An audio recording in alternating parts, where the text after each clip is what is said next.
Good evening, my fellow friends, my fellow neighbors, and my fellow shining stars. I kid you not, these come in so many different colors. It's amazing. The next trolley stop is now. Welcome back to episode number 84 of the Empowered Publicity Children's Book Spotlight Series. My name is Jonathan Masiulionis, the president here at Empowered Publicity. Thank you so much for being a part of our month-long celebration of the 6-year anniversary here at Empowered Publicity. Thank you very much for spending some time with us, especially this evening, because this is not just any old trolley stop. This is a very special trolley stop. This evening, the 13th of January, my word, we don't even know what month it is here at the Empowered Publicity Children's Book Spotlight Series. It is the 13th, but it is July. That's just kind of what these past several months have been all about, right? Shortly after 7 o'clock Eastern time, for those of our friends and neighbors and shining stars on the East Coast, for all of our friends and neighbors and shining stars out on the West Coast, especially those in the San Diego, California area, it is shortly after 4 o'clock. So again, we appreciate all of you wherever you are and wherever you may be, spending some time with us here tonight and this week. Of course, if you are new to the Children's Book Spotlight Series here at Empowered Publicity, you might be wondering, okay, well, who's this gentleman behind me? And it only takes just a couple of seconds to be like, aha, that is Mr. Rogers. Now, if you have been on board with us at Empowered Publicity over the past several years, especially over the course of the past 2 years nearly at the Children's Book Spotlight Series, you very much know and love and appreciate the work that our favorite neighbor, Mr. Rogers, did in terms of opening up the minds and the hearts of our little neighbors all around the world and for the inner child in all of us. So it's only fitting, right? There is plenty of children's books out there in the entire world. But until recently, there hasn't been one that has really talked about the life and the legacy of our favorite neighbor, Mr. Rogers, until now, but that all changes tonight here on episode number 84 of the Children's Book Spotlight Series. It is not only one of the most highly anticipated children's books of 2020, but just because I think it has the Mr. Rogers tie-in, it is hands down one of the most beautiful children's books ever written and illustrated. This is courtesy of our friends and neighbors at Neil Porter Books and Holiday House Publishing Incorporated, the brand new release, Hello Neighbor, The Kind and Caring World of Mr. Rogers, Caldecott-award winning children's author and illustrator Matthew Cordell, our newest neighbor here at the Children's Book Spotlight Series, spending some time with us from Chicago here this evening and this week. Matthew, we really appreciate your free time spending some time with us here in our neighborhood. How are things with you this evening and this week? Doing well. Thanks for having me. This is fun. Yeah. Always a pleasure to talk to a fellow lover of Fred Rogers. I do want to, first of all, give a special shout out and a special air hug to one of our favorite neighbors, Miranda Paul, who joined us, of course, last week on the Children's Book Spotlight Series. If you are new to the program, or if you just want to go back and check out Miranda's return back to the program, her second appearance in the Children's Book Spotlight Series. Again, her brand new release is doing great things over the past several days, especially Speak Up. Last week's episode of the Children's Book Spotlight Series is now available at empoweredpublicity.com or via our official Facebook page and YouTube channel. So it's interesting because when Miranda joined me on the program last fall, for her first time on the program, she's like, I think I should introduce you to someone who has the same level of appreciation of Mr. Rogers as you do. And I'm like, okay, well, this is when I think it was shortly after the A Beautiful Day in the Neighborhood film debuted at the Toronto International Film Festival, because Miranda joined me, I think it was a couple of weeks after that. I was in Toronto for the world premiere at the Toronto International Film Festival. I'm like, this is great. There's a children's book that's going to be talking about Mr. Rogers. This is something that's no doubt near and dear to your heart. And you spent a lot of time, a lot of preparation putting this together. For those who are learning about Hello Neighbor for the first time, could you share a little bit about your original introduction to Mr. Rogers' Neighborhood and how everything kind of pieced itself together for this book to become a reality? Because until, again, just recently with your book, there really was never a children's book that talked about Mr. Rogers' life, his career, his legacy, and the way in which you're sharing. Yeah, so I was born in 1975, so that was kind of prime. It was still a really strong period of time when Mr. Rogers' Neighborhood was on, and at that time there wasn't a whole lot of programming for children like there is today. I mean, there weren't as many television channels, of course, and for the ones that were on, there wasn't as much directed or I grew done for children. So we had Mr. Rogers' Neighborhood, we had Sesame Street, and the Electric Company, and that's kind of the ones that I remember growing up with. And I loved all three of those. I loved Mr. Rogers. Sesame Street, I think, has sort of endured. It's sort of been in the pop culture, in the sphere of pop culture for many, many years. And I think in some respects, Mr. Rogers, especially after he retired and stopped, and the production stopped on the program, it wasn't really as in my head anymore. Mr. Rogers and Mr. Rogers' Neighborhood, I really didn't think about it that much until I became a dad myself. And, I was watching more PBS Kids, and we had my daughter and I had the TV on one day and one afternoon, and it was like a lot of the newer shows that were on, and then all of a sudden, I wasn't really paying too much attention from the other room, and I heard the opening introduction song of Mr. Rogers' Neighborhood came on, and it just took me right back to the innocence of childhood, and also a lot of the navigation that is required of growing up and learning to be, learning what life is about, and how Mr. Rogers was so great at that, great at guiding and helping children, encounter things and understand things about the world. And so I started watching it. It was this nostalgia factor to it at one point, but then it was really, I really loved watching him. He just had this really, that I sort of was seeing these things about Fred Rogers that I hadn't noticed before. He was this sort of, Zen-like person. He was very centered and calming and kind, just really kind and really sincere. There was no sarcasm, there was no irony about it. He was just a genuine person. And I wanted to know at that point, I was watching it like every day because, even without my daughter, I would sometimes just watch it myself. And I wondered at that point if he was, I didn't know anything about him, as a person. I only knew the program. And I wondered what Fred Rogers was like. I wondered if he was really the person that he seemed to be on his program.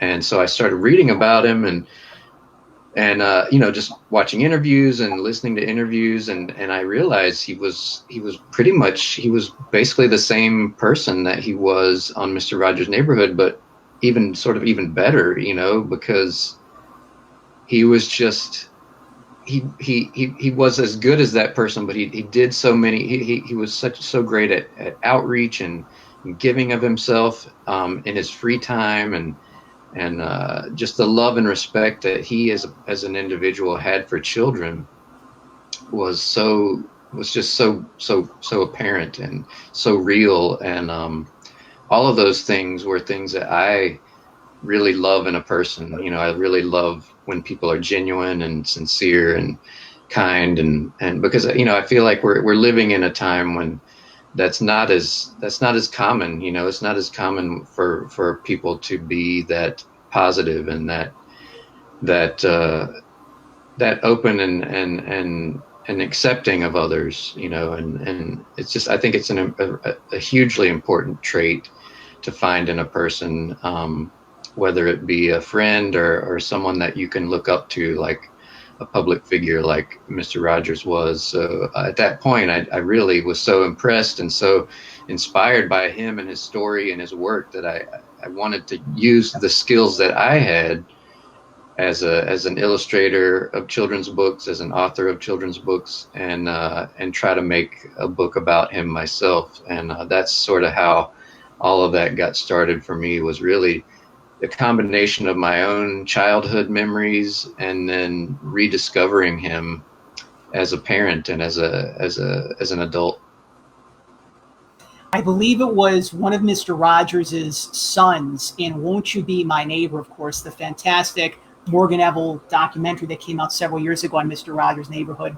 He used the term, when people were referring to Mr. Rogers, there was this vision that people had that he was almost like the second coming of Christ, so to speak. I mean, those were using his son's words there in the documentary. This seemed like, to a certain perspective, and maybe you can kind of clarify this, did this seem like as a large undertaking for you? Because this isn't just writing any old children's book. This is doing something that, Mr. Rogers even used the term holy ground. When he connected with children through the television, he called that holy, sacred ground. So could you take us through the process, kind of peel the veil back, so to speak, on what the process was from saying, okay, I'd like to write a book and illustrate a book on Mr. Rogers, and to take us through the process of how this all came to be, where we obviously have the book in our hands now.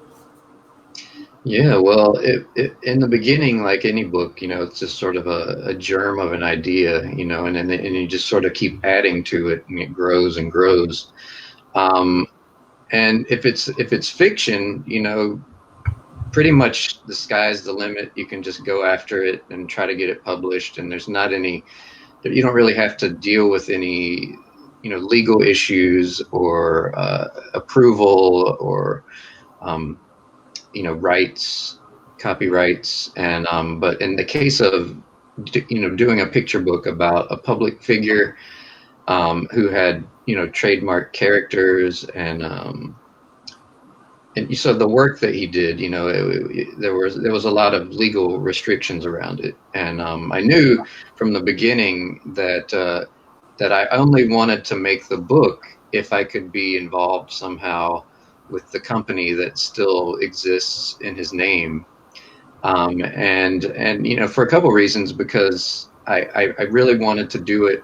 I wanted to be able to make it with them and be able to have their insights and their blessing, the blessing. And but I also, I wouldn't have been able to do it. I wouldn't have been able to talk about, King Friday and Trolley and the Neighborhood of Make Believe and Mr. McFeely. I wouldn't have been able to talk about these really wonderful characters and plot lines and song lyrics. I wouldn't be able to include all of these things that I felt were really important in making a book about Mr. Rogers. We could talk about his life, which was, obviously very important and very influential, but I also wanted to talk about the work that he did and what he created and what he shared with others. And in order to do that in detail, I had to approach the company, Fred Rogers Productions, and I had to kind of win them over, so to speak, explain to them what I wanted to do and why I wanted to do it. And, at that time, when I first had the idea, I was really intimidated by it. He's been a big presence in my life for so long, and I see him as a role model, sort of as a hero to me, and I was kind of afraid to try to do it. I had never done any nonfiction before. I've only written fiction, and it was daunting to me to think about making this book. And so it took me a while to kind of find the time and work up the nerve to do it. And then once I wrote something out, and then I had to figure out how to get it in front of someone at Fred Rogers Productions so they could take a look at it and think about, me as the person who would make this book. Because at that time, there wasn't a picture book biography about Mr. Rogers, which I found pretty surprising as well, that there hadn't been like a nice, beautifully illustrated trade hardcover picture book biography about Mr. Rogers. Now, this was like probably 10 years ago when I first had this idea. And at that time, I think Mr. Rogers was sort of, sort of in the background, I would say. He wasn't there. A lot of things in the last few years have really brought him back to the surface of pop culture. A lot of that, I think, revolved around the anniversary. It was a big anniversary. I think it was the 50th anniversary of the first episode in 2018. Right. And so there was a lot of buzz that sort of resurfaced. But when I first had the idea, you know, there wasn't a whole lot of conversation being held about Mr. Rogers' Neighborhood. You know, people, it wasn't really on that many PBS stations at the time. So, I think it was kind of unusual in a way to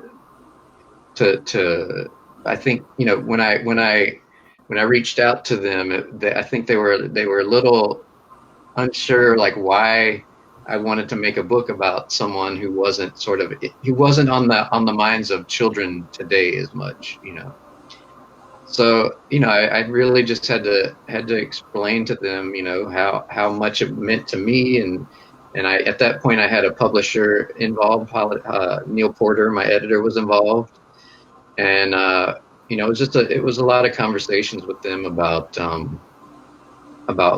making the book and how it would be interpreted, and, you know, showing them some of my artwork and pictures, and then once I had them on board, once my publisher Holiday House and Fred Rogers Productions came together, then I was able to fly to Pittsburgh, which is where Fred Rogers Productions is, and where Mr. Rogers' Neighborhood was filmed, and where Fred Rogers lived, and just do more intensive research. Once I got there and I got to speak with a lot of the producers and people that worked directly with Fred Rogers for many years. Some of them still work at Fred Rogers Productions in different capacities.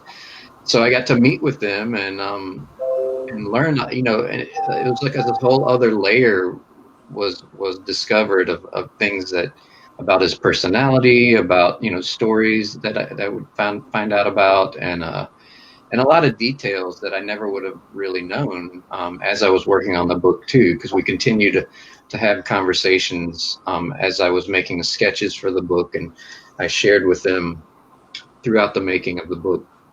So I was able to get their input as things were moving along, and so, you know, it was a really intensive process, you know, but it's all really been a dream come true, you know, even just getting to Pittsburgh and being able to see some of the set pieces that are at different museums around there, and at the Fred Rogers Center in Latrobe, they have a permanent exhibition of some of the things from the television program, as well as the sweaters and you know, old photographs. And so, yeah, it's been kind of this lifelong journey, I guess, you know, growing up with Mr. Rogers and Mr. Rogers' Neighborhood, and, you know, finding him again as an adult, and then being able to use the skills that I have as a person who makes books to tell his story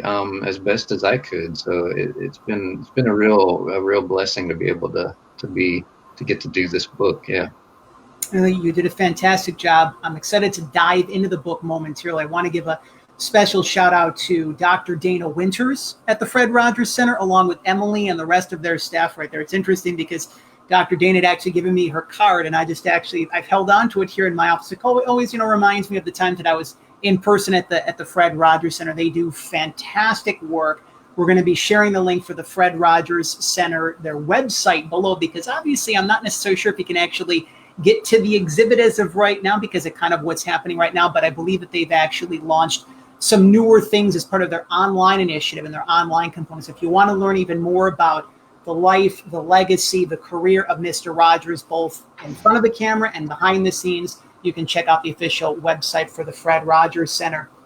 One of the things that Mr. Rogers encouraged all of us, children as well as the child within us all, is that if we have fears, it's okay to be with our fears. Now, with that being said, one of the things that I love to do here on the Children's Book Spotlight series is for the guests that join me, if they feel comfortable in doing so, anytime in life when we do something that we've never done before, or it could seem like a large undertaking or, life's purpose kind of thing, you might have fears, doubts, insecurities. Now, people may look at you and say, Matthew Cordell, Caldecott-award winning author, illustrator, he's got this in the bag. He's got this perfect Shangri-La life. He's got no fears, no doubts, no insecurities, right? But you're also human too, right, Matthew? So, even if, a person has different titles and bells and whistles, that's attached to their name, you can still move through some stuff. So what were some of the things that you feel that helped you through the process when you knew, okay, I want to write this picture book, in the form of a biography for kids on Mr. Rogers, all the way through the process of the creation, when you experienced doubts and fears and insecurities and anxieties? What were some of the things that helped you through that process to get through to the other side? Yeah, so there were many moments along the way of uncertainty and just a fear, I guess, but it was a lot of self-doubt, and I think that goes along with every project that I work on. I think I'm pretty self-critical, and I think I look at my work, I'm pretty hard on myself, I think. But this book was different for me in a lot of ways, being nonfiction and the level of research that I would need to do to make it as accurate as I wanted the book to be. So I felt like I had these little nudges along the way. The first sort of help that I always get with any book, I feel like, is my wife, Julie Halpern, and she's an author herself. She writes young adult fiction, but she's really encouraged me from the very beginning of my career to do the things that either that I think I'm not going to be good at, or I'm not going to. She's just been a really supportive person. She really encouraged me to take the chance and make children's books or make books full time. I had a full time job, and I was making books freelance sort of nights and weekends, and it got to a point where it wasn't really going to grow unless I just took the leap and tried to do it full time. So she really inspired me to do that and kind of gave me the nudge. And so I think, and in some ways in different ways, she was also nudging me along the way to make this book. There was before I had written anything, my family and I, we like to go to like fan conventions, comic book conventions, pop culture conventions, and every year and every summer in Chicago there's a couple, and Julie saw that David Newell was going to be at C2E2, it's called, Correct. and which was surprising to begin with, because I just never really pictured being able to meet someone from Mr. Rogers, and at sort of a comic book convention as well. And I was just sort of like, I don't know, what am I going to say to him? And she's like, let's go, let's go and we'll meet him. And so at that time, our daughter was born, and our son wasn't born yet, but I don't think he was. No, maybe, yeah, he was. He was just a little baby at that time. And so we went, and David Newell, Mr. McFeely, he's such a sweet person. He was just, in some ways, he sort of, he had that same energy of Mr. Rogers, of Fred Rogers, just like, he's very patient, very calm, very sweet and loving and kind, and I never even, I'm not very great at like selling myself, and so I never even got around to talking to him about about making the book. You know, I just was sort of, you know, experiencing that moment and just appreciating it for what it was. And then, you know, somehow it came up that I was a children's book illustrator, and he's like, "Oh, you should get in touch with, maybe we could do something together at the neighborhood, you know." And so he gave me his card, and I just I didn't email him, you know. I was just too nervous, or I didn't have anything either. I didn't have anything written. So I'd say a few more months passed, maybe 6 months passed, maybe a year. And I have an author friend who lives in Pittsburgh. Jonathan Masiulionis is his name. He writes middle grade fiction. And he said, "Oh, I know a guy who knows someone who used to work at Mr. Rogers' neighborhood." And he said, because I told him about, you know, my idea. I'd love to make this book someday, but I just don't know how to get started. And he's like, and I was like, "Oh, okay." You know, I didn't really think anything of it. And then a couple days later, he emailed me, and he emailed me, and he said, "Is it okay if I give your email to this other person?" So I was like, "Okay, yeah, we'll see where this goes." And apparently his friend, Jonathan's friend, was a friend of David Newell. So David Newell emailed me, and we started this conversation about, you know, the possibility. And, you know, I ended up talking to him on the phone for a while, and David ended up putting me in touch with someone at Fred Rogers Productions, and things just sort of like took little steps along the way. But I feel like, and then, you know, I found an editor who believed in me and in the project, and I feel like there were all these little nuggets of assistance. You know, I think a lot of that quote that a lot of people like to remember, that Mr. Rogers said about looking for the helpers. You know, I think that's probably one of his most loved quotes, because I feel like a lot of us need helpers, you know, children and adults. And think, you know, times like these when things are difficult and, you know, depressing at times and awful at times, I think it's helpful to look for someone who don't just take it all on yourself, you know. Put some of the burden, let somebody else take some of the burden away and help you. And it really does. It took me in situations like that. It really lifts you up, I think. And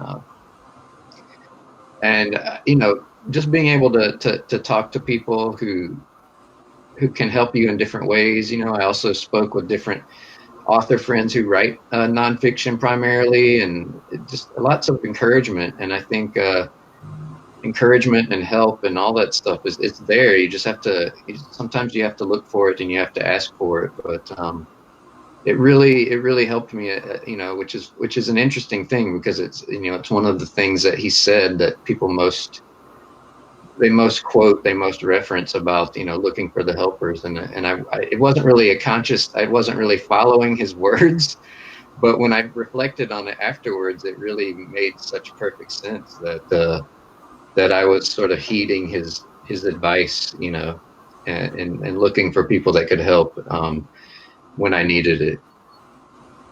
And it's actually interesting that you mention about look for the helpers, because there's a phrasing that I tend to use, and I feel that many of us feel like we're recovering superheroes, that we're recovering Wonder Women and Superman, that we feel we can take on the world. And there's times we feel we get that rush of adrenaline, that rush of energy. We can go through our to-do list like there's no tomorrow.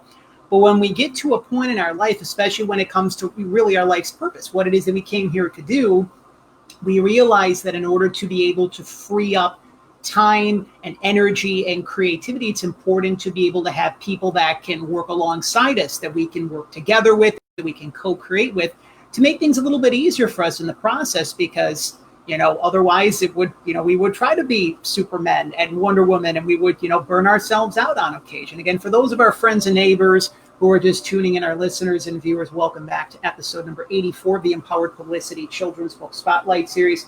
we're super excited to be sharing the brand new release from our newest neighbor, Matthew Cordell, Caldecott-award winning children's author and illustrator. The brand new release, Hello Neighbor, The Kind and Caring World of Mr. Rogers. It is now available on Amazon.com. While on Amazon, feel free to head on over there to leave your 5-star review, because, of course, it's a book about Mr. Rogers. So why not just leave a 5-star review just because it's about Mr. Rogers? But once you open up the book, you will see why it is an amazing, empowering read, and really a 5-star classic for our little ones, and especially for us big kids, because I tend to believe, Matthew, that children's books are actually called children's books, but they're actually meant for us big kids, right? The attention to detail. I want to make reference to when you actually illustrated Mr. McFeely, Betty Aberlin, Francois Clemens, Audrey Roth, Chef Brockett, the whole cast of characters, of human beings, so to speak, from the neighborhood.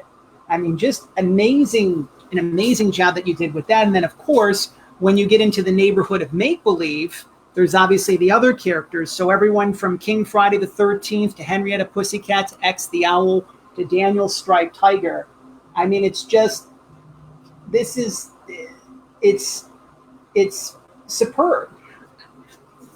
What did this involve with you? Because I mean, I can just imagine, like, you know, you're very gifted as an illustrator, but it takes like it almost feels like you had to channel your own Mr. Inner Rogers, or your own inner Mr. Rogers, to make sure that everything was precise, like the right color scheme, the right the emotions that each character tried to convey. Could you take us through the process of actually doing the illustrations of the book, especially for illustrating the characters in Mr. Rogers' Neighborhood?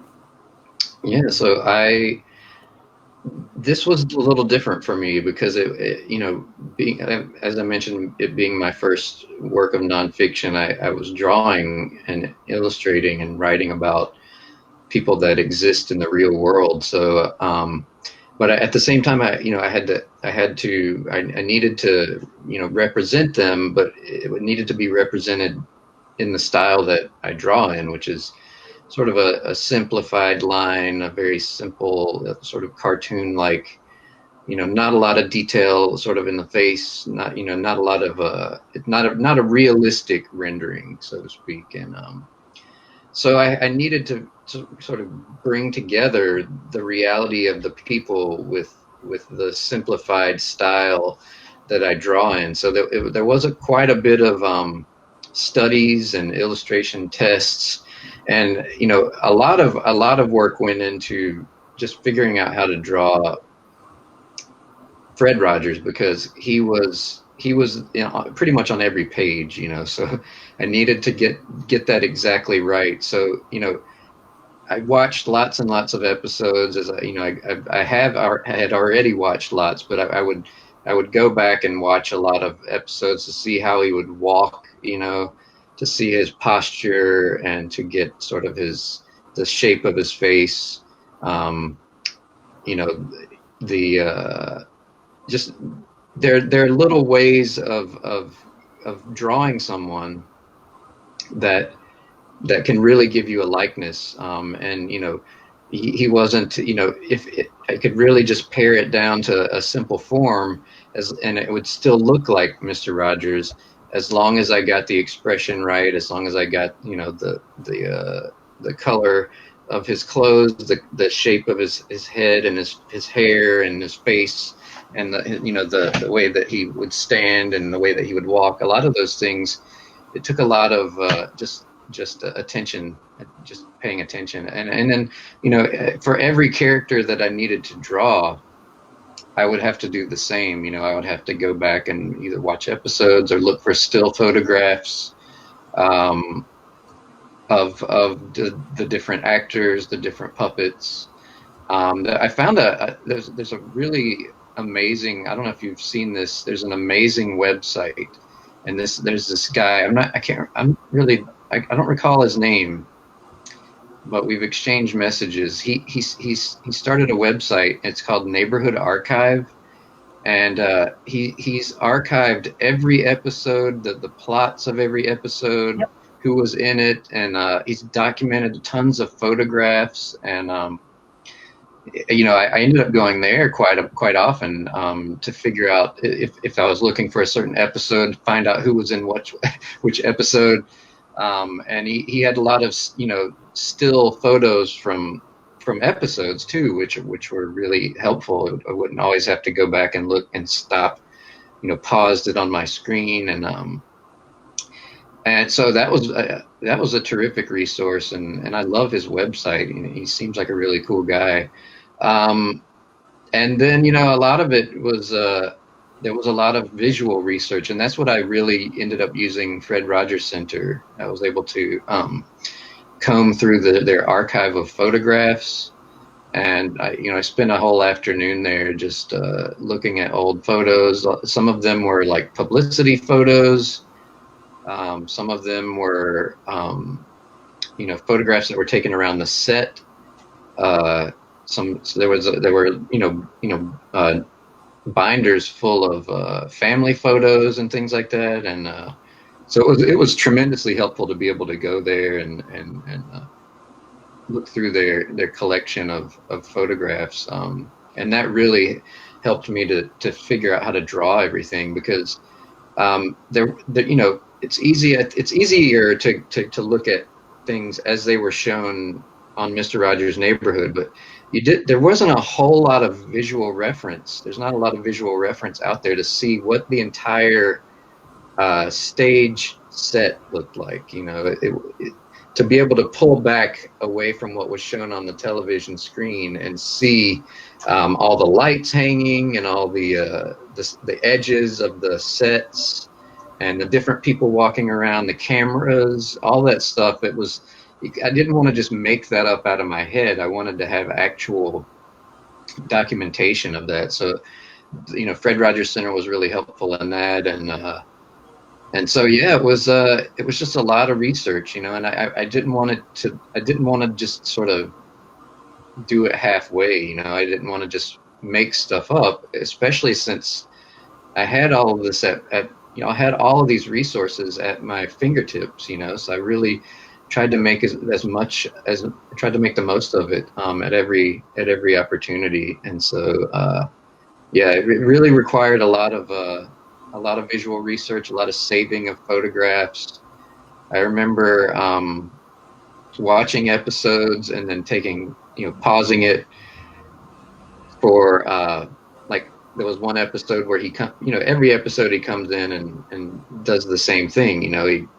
He's singing, he opens the door, he slowly, as he's singing, he changes out of his jacket and dress shoes into his sweater and sneakers. So I was like pausing it, sort of freeze framing it in about 20 different places, so that I could have the background was there, the posture that he had in that moment, and if I didn't quite like the way it was stopped, I would kind of reverse it. And it was a lot of fun, though. It was so much fun. And every book that I make is so much fun for me, because I get to do what I love every day.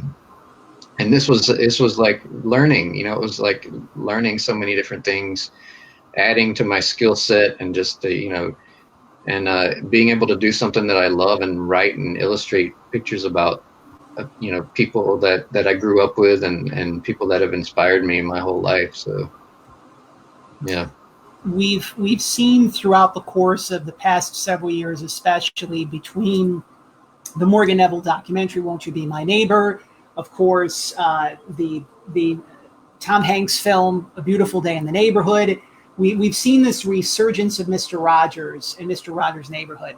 And people have different ways of interpreting things in the process, especially with regards to this question, because there's no doubt Mr. Rogers' Neighborhood was groundbreaking. Having the opportunities to speak with Dr. Francois Clemens several weeks ago on the Empowered Publicity Shining Stars series, just really getting into that element of how he was one of the first, or the first, if I'm not mistaken, recurring African-American recurring character on children's television. I mean, that was groundbreaking in itself.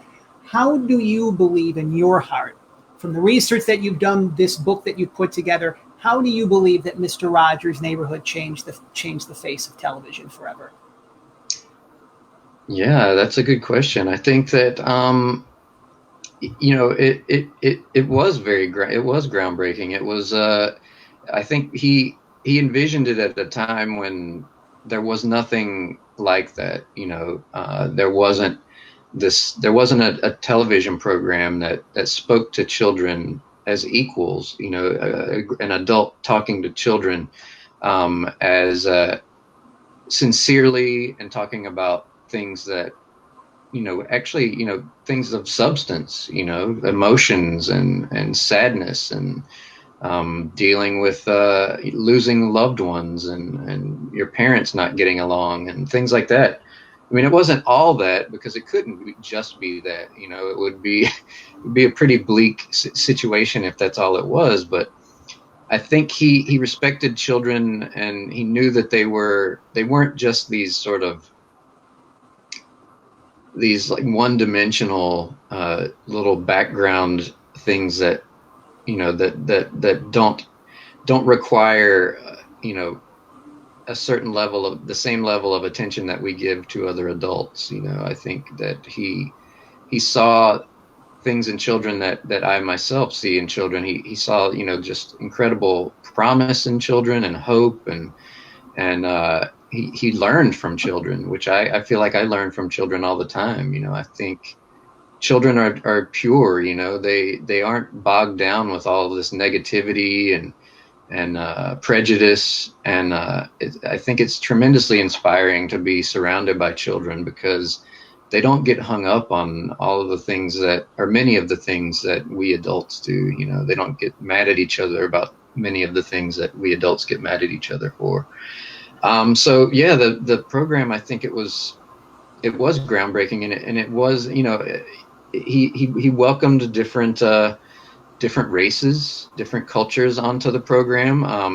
And he showed adults of different race and of different gender doing important things, making important things. Mayor Maggie Stewart from the neighborhood of Make Believe was an African American woman, and she was a mayor, of a town. And as you mentioned, Francois Clemens was a police officer, and he had musical guests and artistic guests of all different race and gender, and it was amazing, and introducing children to things like Yo-Yo Ma playing cello that they may never see anywhere else, or Wynton Marsalis playing trumpet with his jazz band. It was like I think in one of the documentaries that I watched, someone had a really great description of the program, and they called it was like every episode was like a cultural event. It was like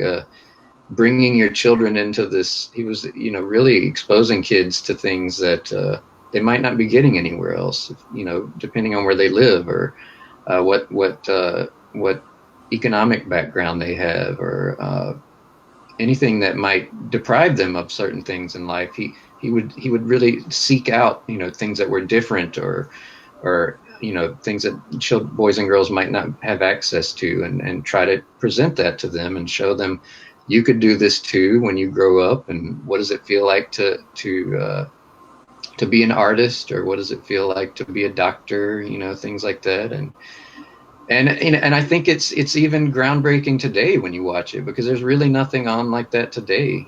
There's not most things today. I feel like they're really striving to kind of get it out there as quickly as possible, because the attention span seems become smaller and smaller in our world. And there was such patience in Mr. Rogers' Neighborhood.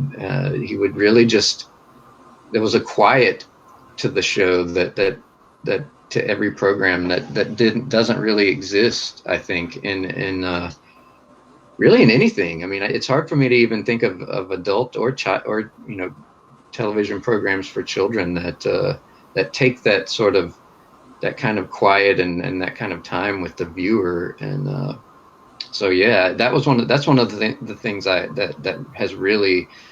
really inspired me when I found it again as an adult, was just how different it was, and how how important it was, how much respect he had for his audience, and how much time he gave them, and how much of his life he devoted to his audience and his viewers, his children, his television neighbors. It's very true. If I may share also one of my other favorite illustrations in the book, and also one of my favorite episodes of Mr. Rogers' Neighborhood, there was an episode where Mr. Rogers met a handicapped boy by the name of Jeffrey Erlinger.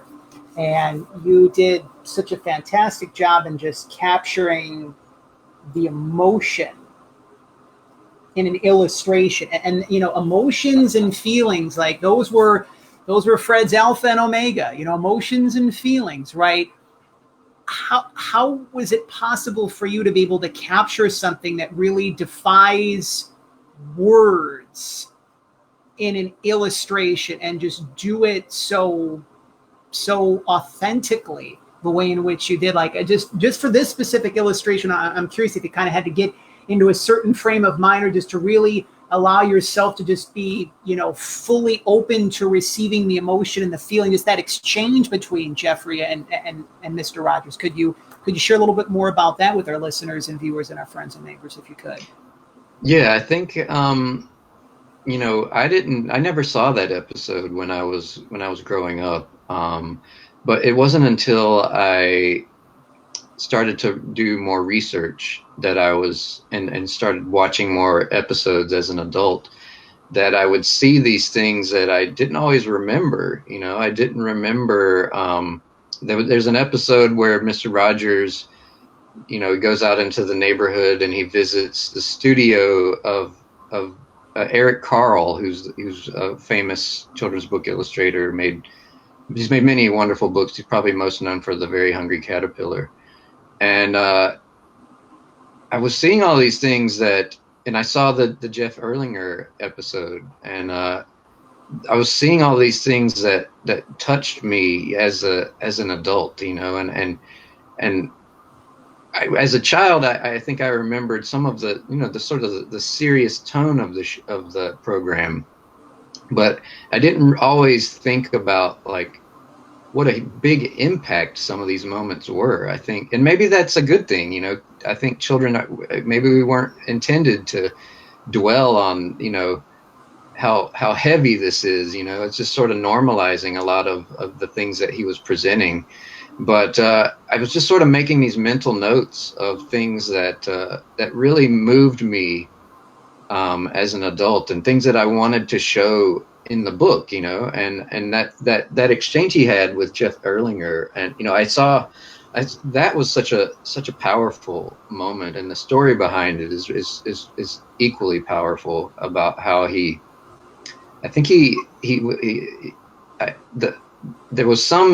sort of met him, I believe, at a restaurant somewhere while he was traveling, and they ended up exchanging letters. And then I think what happened was Jeff's parents reached out and said, this is his favorite show, is there any way that he could be on the program, or at least come visit?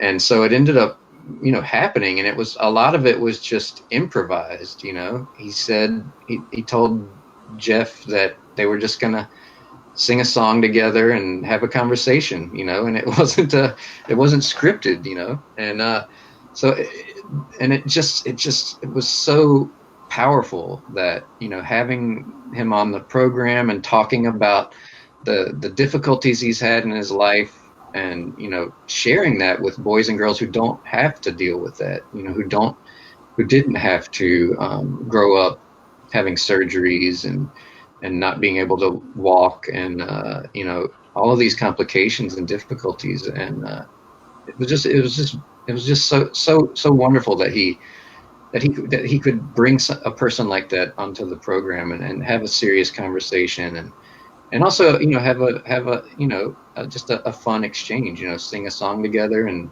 speak with each other, and so I think in a moment like that, it resonated with me so much that I feel like I already knew what the drawing was going to look like, sort of before I even committed it to paper. So I think there were moments in the book that that happened with, where I sort of had mental note about, I want to make sure this gets into the book somehow, because, and then so I would have sort of be kind of, it would sort of be materializing in my head even before I would put it to paper.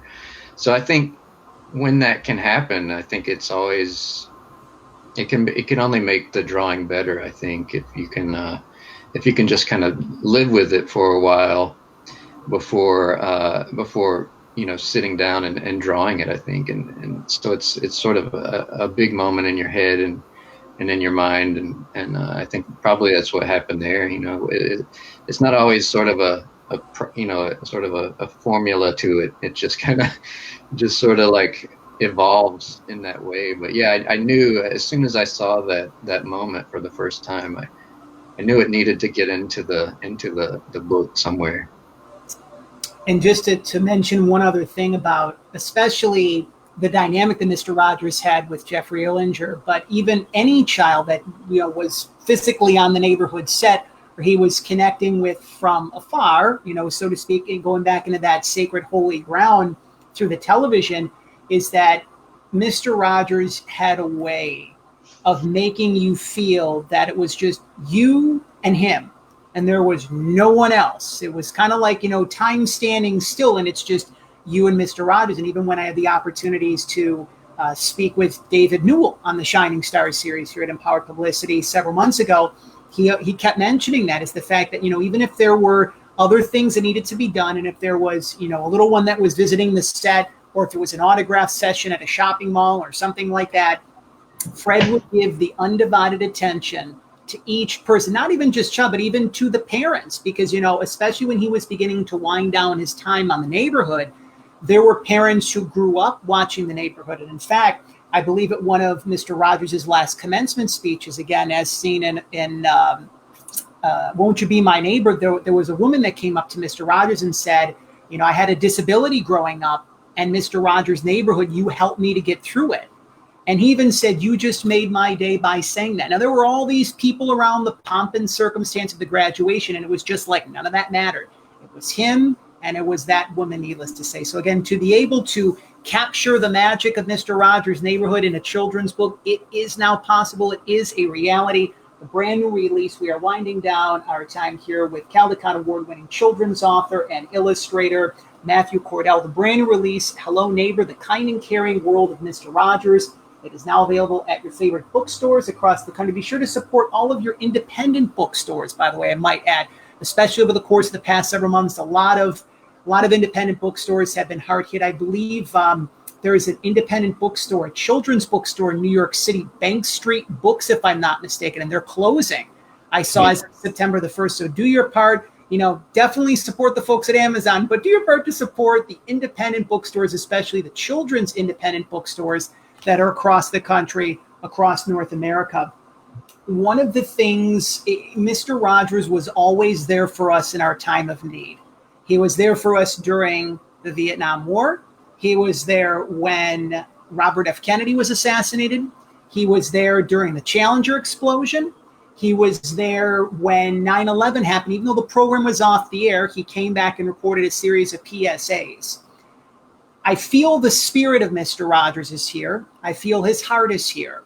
He's obviously not here physically anymore.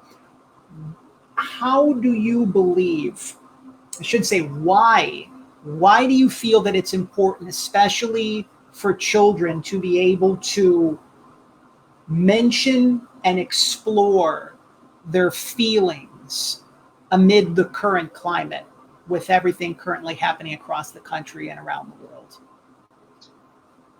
I think, being able to verbalize and understand and process emotions and feelings is such a necessary thing as a human being. And I think we see a breakdown of that.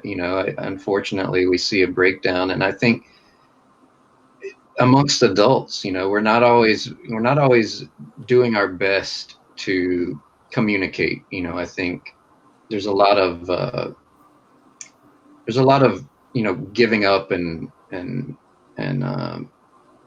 not accepting of others, not accepting of new ideas, new concepts. And I think, if it's children are, I think, naturally, very open individuals, but I think sadly we evolve into this, or de-evolve, I suppose, into this personality type that doesn't want to deal with someone that is different from ourselves. And I think that was such a huge strength of Mr. Rogers' Neighborhood. And it wasn't presented in a way where it was like, it was presented in a way where it was just a natural occurrence. People live amongst other people that are different from each other and have different ideas about things and have different beliefs. And they respect each other, and they love each other, and they can learn from each other. And I feel like as a people, I think, in pop culture and in books and movies and television programs, I feel like there's definitely a push to create more content like that, to create more things that speak about inclusion and acceptance. But I think, Mr. Rogers' Neighborhood, I think it really stands the test of time in that way, because it was huge in its own time. And it's a little bit, it's not always as easy to find these days, but I think it has just as much value and just as much worth as it did then. And I think just being able to tell children that they are unique, that they are of worth, they are valued, and the things that they think and the things that they feel are, we want to hear those things. We want to hear them, and we want to be able to exchange our own ideas and be able to help with the experiences that we have as adults. And I think, being a person who makes books for children and who spends a lot of time with children, I just find it especially inspiring, the work that he did and the messages that he shared. I just think it's a timeless. The work that he did is so timeless. It really does, like I said, stand the test of time. And I think, even on the simplest of levels, everything that he would create and present on Mr. Rogers' Neighborhood is worth hearing about. Just like he would say, it's worth, it's all of our feelings, all of our things that we feel and say and do are worth sharing and worth listening to. Certain things stand the test of time. And Mr. Rogers and Mr. Rogers' Neighborhood very much fall into that category. It would be, we live in this society where it's about instantaneous gratification, or always the new toys and trinkets. When the new iPhone comes out, we must get the new iPhone because it's what everyone else has. So with that being said, what do you feel that children and adults can learn from Mr. Rogers today? Well, I think it really wasn't about, I think one of the other things that really inspired me that I learned about Mr. Rogers is that it wasn't about selling anything. It wasn't about, in fact, he was sort of put off by the idea of trying to get kids to buy things, products and new, he didn't want to have advertising, so and that's why he wanted it to be on PBS, because there wouldn't be any advertising. And I think the thing about the program is that it just talked about concepts and expression.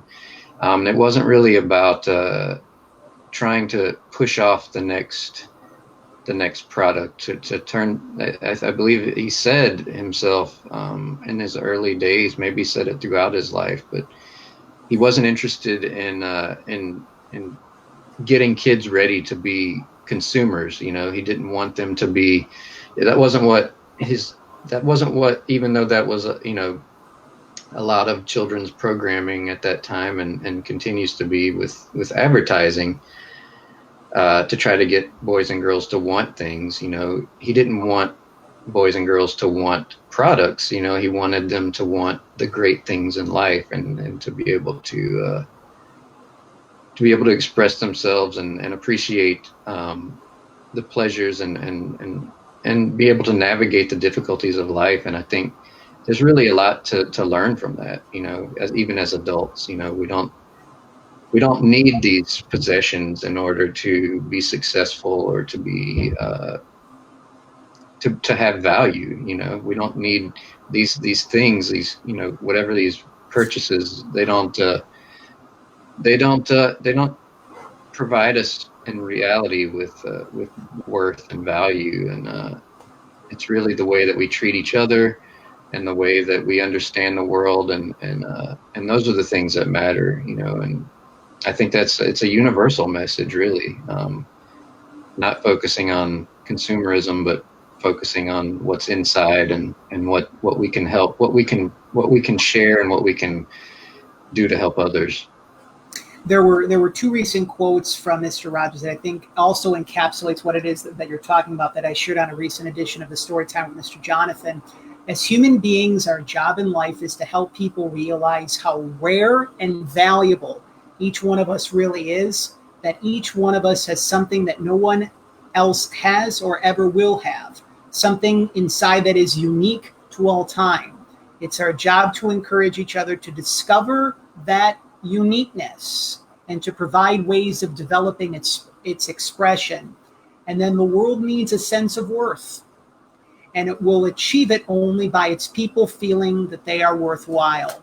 And I feel that with kind of what's happening in the world right now, many of us, we want to, and many of us are choosing to go back to the basics, to go back to the root, to go back to the fundamentals, because all of this sort of thing just didn't happen overnight, so to speak. You know, this sort of collective upheaval was happening for a long period of time. And I think when at the end of the day, it just goes back to the importance of recognizing that we all have worth and value, and the importance of loving yourself and being kind to yourself, because when you're able to be kinder to yourself, when you love yourself more, you're able to do it to other people in your life, your friends, your family, your fellow neighbors. When children, teachers, parents, anyone who loves great children's books, when they pick up their copy of Hello Neighbor, what are some of the takeaways that you hope that children, all the way to being a child at heart, what do you hope people take away after reading Hello Neighbor? I think, you know, the story, his life story was just so unique. And I think that he was in television, but it was in such a different way that he was in television, and how he learned about television, and how he shared television. But I think if there was just one thing, I think, which is it's hard to kind of bring it down to one thing, but I think really just knowing that what a kind individual, what a person who loved and respected children so much, an adult who loved and respected children, and saw them as equals. You know, I think that's been a huge thing for me, to see, to know, and meet and learn from other adults who speak to children as they would their friends, or their family, their adult friends and family. Just to be your honest self, as Mr. Rogers would say. I think there's so much power in that, being able to just not speak differently to children than you would adults, because there's obviously some things you're not going to say to children that you would say to adults, but I think, you know, to speak to them as an equal, not to speak down to them, not to condescend. But, you know, I really just wanted to share what a unique person he was, that he was so selfless and kind and loving, because I just feel like we need more role models like that in today's in today's world. I think unfortunately it feels like the people that we hear from the most are the people who are angry at each other, who are disagreeing with each other, and fighting in order to be heard over the other person, where he was so against all of that. And I think those are the people we should hold up high, are the people that try to bring people together, the people that try to hear other people, not the people that try to yell over the other people. So I think really, I hope that adults will read the book and remember what he was like. Maybe that he hasn't been in their lives in a while, and they'll remember what he was like from their own childhood. And I hope that children will read it and think about what his life was like, and to think about as an adult, people can be this way. They don't have to be the other way. They don't have to be constantly at odds with each other. They can be welcoming and kind and accepting of others. So all of those things together, I guess, is what I hope is sort of the takeaway from a reading of Hello Neighbor. What did Mr. Rogers and the process of putting together Hello Neighbor? This is deep. What did Mr. Rogers teach you about, in the process of putting the book together? What did that overall teach you about yourself and about life? Well, I think, the thing that about Mr. Rogers that I think that I'm always learning from is that it's so hard to be centered. It's hard to not get angry and just blow up. It's hard not to just lose control. So whenever I am feeling like I'm going to lose control, I think about Mr. Rogers, and I actually think, I try to slow down and pull back and not react, and think about, how would he be in this situation? What would he do? And so I feel like I'm constantly learning just by sort of remembering the way that he had with other people. And so I think, that's constantly something that I as soon as I found him again as an adult, it's just been, I feel like I'd learned so much just by remembering who he was, and then learning, on top of that, what even more. So, but I forgot what was the other part of that. What did I learn? And yeah, what Mr. Rogers taught you about yourself and life, and what did the process of putting this book together teach you about yourself and about life? Oh, well, yeah, I do feel like, I think the book itself, it was such a different experience for me. In some ways it was similar. A lot of books are made in similar ways, but needing to travel and needing to collaborate with people that weren't in the book world, and interview people and share things and receive feedback from other people. Like I said, it was so daunting. I feel like it really did help me to know that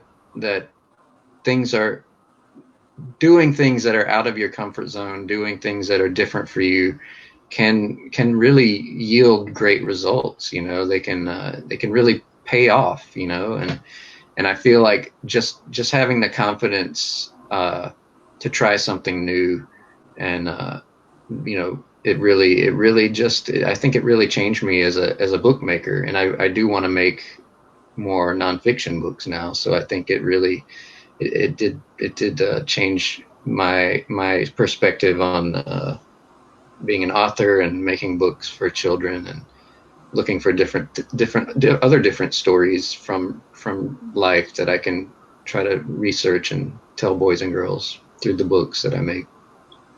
Before we conclude our time, one of the two things that we love to do here on the Children's Book Spotlight series is an homage to Mr. Rogers several times throughout his time on the neighborhood. When he received his Lifetime Achievement Award at the Daytime Emmys, he encouraged all of us, his fellow neighbors, to be able to take some time. And he had a very interesting way of looking at time, right?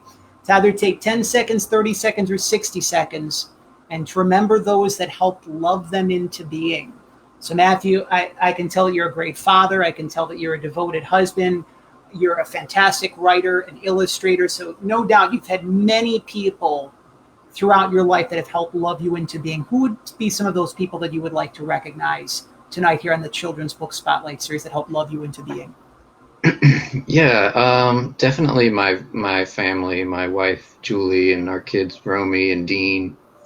But as well as my parents, definitely supportive throughout my childhood, supportive of me being an artist, and encouraging in different ways of trying to grow and learn more and develop a career out of art.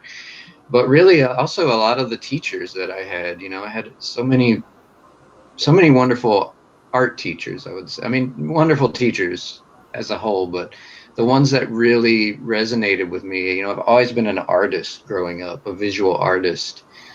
And I feel like I wouldn't have taken it as seriously. I wouldn't have taken art and illustration as seriously if it weren't for many of the art teachers that I had growing up. My high school art teacher, Eva Ezram, who I'm still in touch with, and another high school art teacher, Jim Campbell, a painting teacher, another college professor, a couple college professors, Seymour Simmons, who I'm still in touch with, Chad Dresbach as well, and then another great professor and also friend of mine, who I stayed in touch with after college, who sadly passed away a few years ago. But he was Paul Martica was his name, and he was such a motivator. He was one of those hard teachers that doesn't let you get away with anything. And so when you achieved something and hit one of his classes, you felt like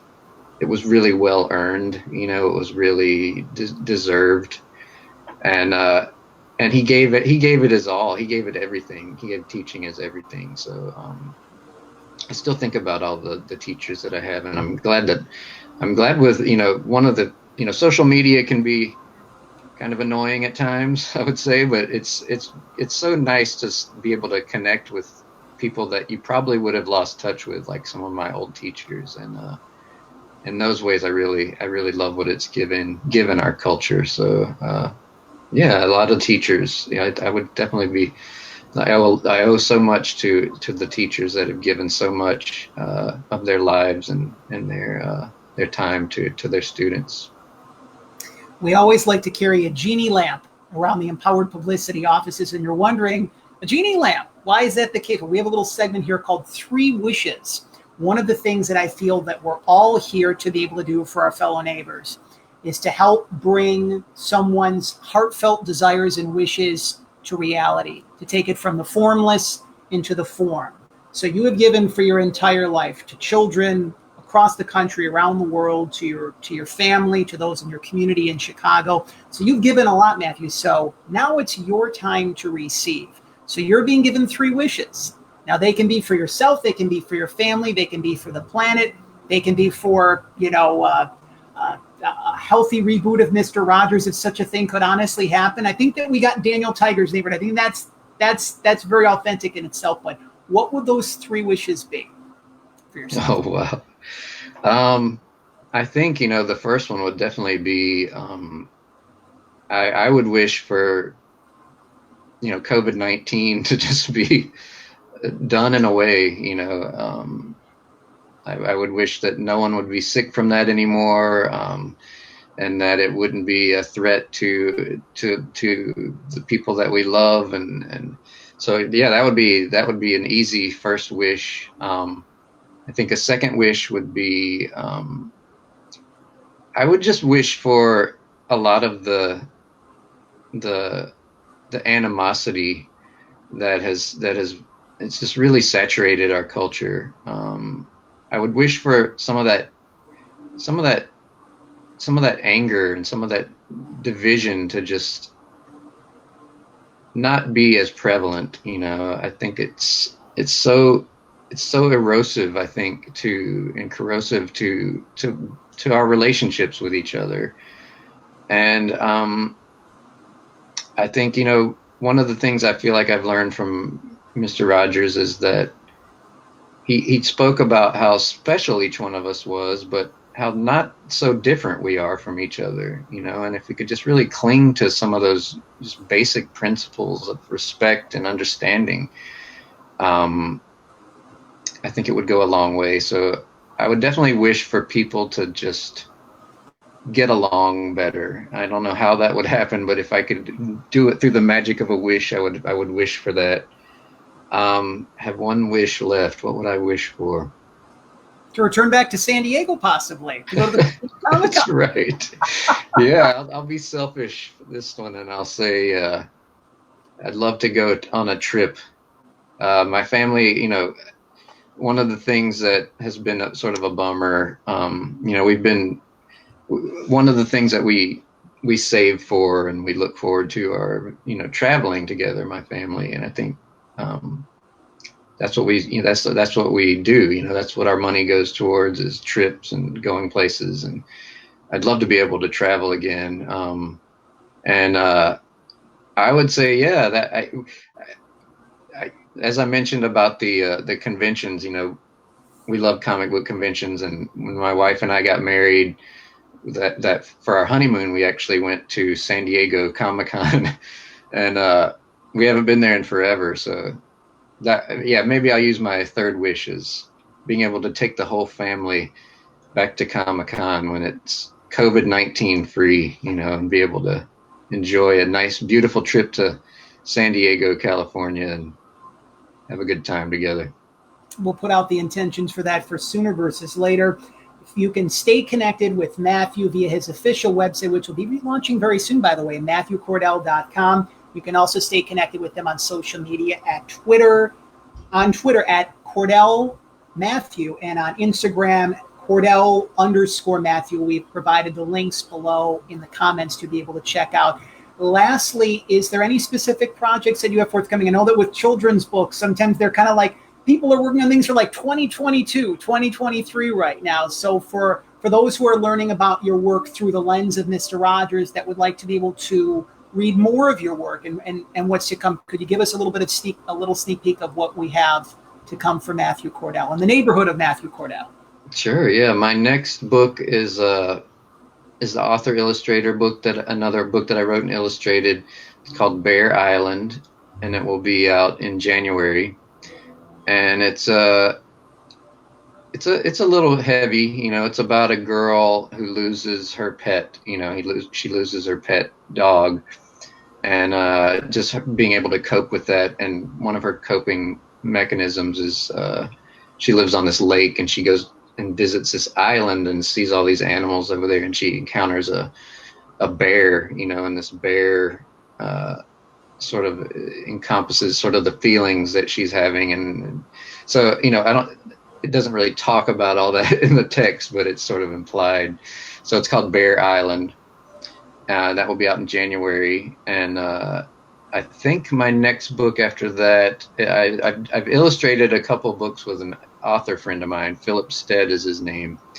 And the first one we did together was called Special Delivery, and then The Only Fish in the Sea was the second one. And the next one, I believe, it's called Follow That Frog, and I think that comes out after Bear Island. So those will be my next two picture books to come out, I believe. Well, I got to say that you've got a lot of positive momentum on your side. I mean, anyone who has the open heart to be able to share Mr. Rogers and Mr. Rogers' neighborhood in the way in which you did it. Again, we encourage everyone here at Empowered Publicity, whether you've been with us for the past 6 years here at Empowered Publicity, whether you've joined us for nearly the past 2 years in the Children's Book Spotlight series, or you just happen to stumble across us this evening and this week. Hello, neighbor. It is now available. The Kind and Caring World of Mr. Rogers. It's now available at your favorite bookstore across the country, also at Amazon. If you do, feel free to use Amazon as your online portal of choice. feel free to leave a 5-star review in the process, because that's how you support Matthew. That's how you support all of the amazing children's authors, self-published and published in the process. Just a few brief housekeeping notes, friends and neighbors, before we part ways this evening. I want to thank all of you for your continued support of Empowered Publicity as we celebrate the 6-year anniversary of something very special that was created in the summer of 2014. To everyone who is joining us that are new members of our neighborhood here this month, who are seeing the brand new Empowered Publicity website, just sharing all of your love and support. We really appreciate it. I wanted to take the time to do that. We are really looking forward to our next trolley stop, which will actually be taking place this Thursday, July the 16th at 7 o'clock Eastern, 4 o'clock Pacific. Many of you, when you think of Mr. Rogers, you think of courage. And when you think of courage, he went kind of mano a mano, from his open heart with Senator Pastore of the Senate, because he wanted to be able to get the $20 million in funding for PBS. And Mr. Rogers showed a lot of courage at that particular point in time. So, of course, as we always do on episodes of the Story Time with Mr. Jonathan here at Empowered Publicity, we share brand new children's picture books that come straight from the heart, along with valuable lessons from our favorite neighbor, Mr. Rogers. So this forthcoming Thursday, the brand new episode of the Story Time with Mr. Jonathan, one of our favorite neighbors, all the way from Quebec, Canada, Patrick Ogwin, one of the releases in his Tools of the Heart children's book series. We're going to be talking about Colin's courage, and we'll be sharing it with your little ones. And we'll be talking about Mr. Rogers' valuable lessons on courage. And next week, episode number 85. Wow, I feel like I'm becoming an old man, even though I'm not nearly half the age of 85 just yet. But we're super excited. Emmy-nominated television anchor and reporter in Sacramento, California, such a beautiful city, award-winning children's author Leticia Ordaz is going to be making her debut here on the Children's Book Spotlight series, the brand new release, The Adventures of Mr. Macaw. We're going to be talking with her about her inspiring story, and really especially when it comes to how media is utilized right now, the importance of sharing positive messages and reinforcing tools for little ones, and how television can actually help us do that in the process. So if you are a children's author, if you are a children's illustrator, and you would like to be able to have us share your inspiring story, to come aboard here for our next trolley stop, share your inspiring story in the release of your brand new children's book on the Children's Book Spotlight series, feel free to connect with us at empoweredpublicity.com. You can also stay connected with us on our other social media platforms, on Facebook and Instagram at Empowered Publicity, Twitter at Empowered_PR. If you would like for us to be able to share your brand new children's picture book on a forthcoming episode of the Story Time with Mr. Jonathan, you know how to stay connected with us. You know how to find us. If you are a children's author, if you are an inspirational author, and you would like to be able to learn more information about how we can be of service to you here at Empowered Publicity as we enter our 7th year, it's hard to believe, 7th year here at Empowered Publicity. If you would like more information on our media coaching and mentoring program, if you would like more information on how you can facilitate your own book and media tour in a city of your choosing, if you would like to learn more information on how to facilitate your own virtual media tour, you can schedule your own discovery call by logging onto our official website at Empowered Publicity. And one of the things, Matthew, I forgot to mention, we like celebrating birthdays here at Empowered Publicity. And I didn't even realize this up until a couple of weeks ago. Mr. Rogers had his own birthday song. So we know that there's many little ones across the country. We know that there's many big kids, the children at heart, who are celebrating birthdays. And we like to take some time to acknowledge all of you who are celebrating your birthday this week, to several members of the Empowered Publicity family, and just fantastic members of our neighborhood. Children's author Stanetta Anthony, the wonderful children's author in Chicago, Illinois, who's written the brand new children's book, A Home for Sally. She is celebrating her birthday. Evan Roberts, such another amazing children's author, fittingly enough in the Chicago area. It seems that Chicago's just a hotbed for children's authors.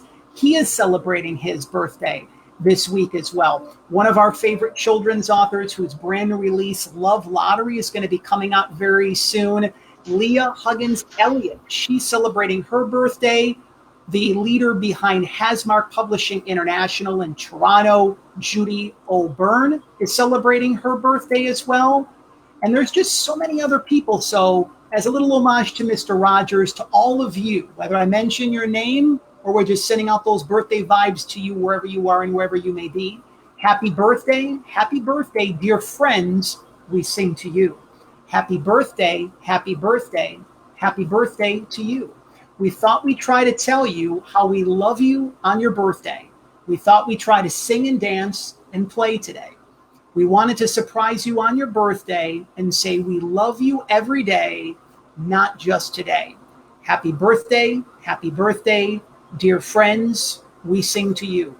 Happy birthday, happy birthday, happy birthday to you. Now, Mr. Rogers could probably sing a little bit better than I did, but I know that, one of the things that David Newell always, Mr. Rogers tried to bust his chops is because David Newell didn't have a really good singing voice. So maybe we'll try to intersperse some singing on future editions of the Story Time with Mr. Jonathan and all new episodes of the Children's Book Spotlight series. Again, one last time, for those who may be just tuning in here in the process, the brand new release, Hello Neighbor, it is now available. You can head on over to Amazon.com if that's your online portal and platform of choice to purchase your copy of Hello Neighbor, The Kind and Caring World of Mr. Rogers, or if you want to check out one of your favorite Barnes & Nobles, Chapters, Indigos, Waterstones for all of our friends out in the UK, or simply if you want to head out to one of your favorite independent or children's bookstores, it is now available courtesy of our friends at Neil Porter Books and Holiday House Publishing.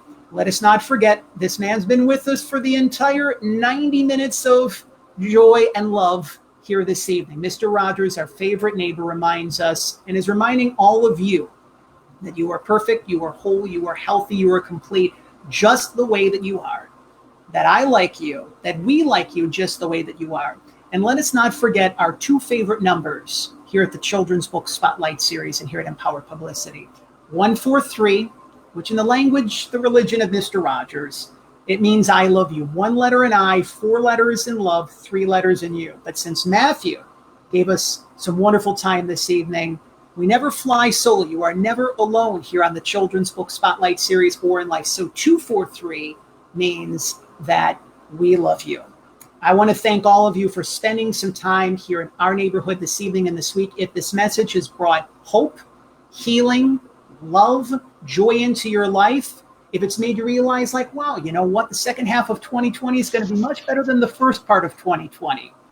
If this message has helped you in any way, shape, or form, if you feel that it needs to be shared with someone in need, we encourage you to share the message of Hello Neighbor and episode number 84 of the Children's Book Spotlight series on Facebook or your favorite social media platforms of choice if you are watching on Facebook or via the Empowered Publicity YouTube channel. Thank you for subscribing as well. The last thing that we want to mention is to all of you, thank you for what it is that you are doing right now for all of our little neighbors across the country and around the world. Many of the children are getting ready to go back to school. Many of you as parents and teachers and educators and custodians of children have been wearing extra hats and taking on extra responsibilities. So from our hearts to yours here at Empowered Publicity, thank you very much for walking home the children of the world. So for Matthew Cordell, for myself, Jonathan Masiulionis, we look forward to connecting with all of you. Our next trolley stop will be this Thursday. Sounds great? This forthcoming Thursday, 7 o'clock Eastern, 4 o'clock Pacific, where we'll be sharing Colin's courage and Mr. Rogers' valuable lessons on courage in the process. We hope you've enjoyed this wonderful trolley stop. Somehow the trolley travels by beams of light, and somehow we managed to all fit on the trolley. So again, thank you for spending some time with us here in our neighborhood, and thank you for your support of Matthew and the wonderful work that he is doing with Hello Neighbor. We'll talk to you once again, friends and neighbors, very soon, this Thursday at 7 o'clock Eastern, 4 o'clock Pacific. Thank you for tuning in here this week, the Children's Book Spotlight series. Take care, friends and neighbors. And shining stars. Take care, everybody.